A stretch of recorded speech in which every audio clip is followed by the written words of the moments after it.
सरत्या वर्षाला निरोप आणि नववर्षाचं स्वागत अशा उत्साहात ग्वागरचा पर्यटन महोत्सव सुरू झाला आहे. मात्र या पर्यटनाला मोठं गालबोट लागलं आहे. पुण्यातील एका पर्यटकाचा ग्वागर समुद्रात बुडून मृत्यू झाला आहे.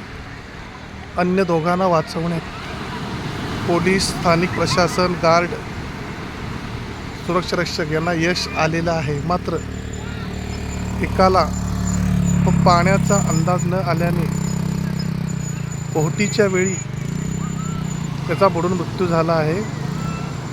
याबाबतची माहिती ग्वागर पोलीस निरीक्षक सचिन सावंत यांनी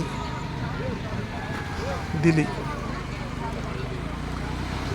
ग्वागरला दरवर्षी पर्यटक मोठ्या प्रमाणात येत असतात.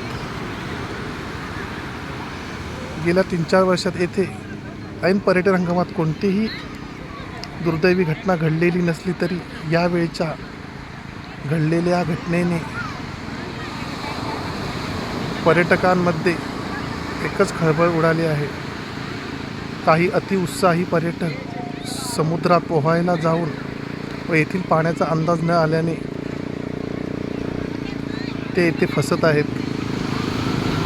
त्यामुळे अशा घटना घडून येत आहेत. आजची घडलेली घटना ही खूपच दुर्दैवी असून बुडालेले पर्यटक हे मुंबईला सॉफ्टवेअर इंजिनियर असून पुणे स्थित आहेत. या घटनेने ग्वागरच्या पर्यटनावर शोककळा पसरली आहे.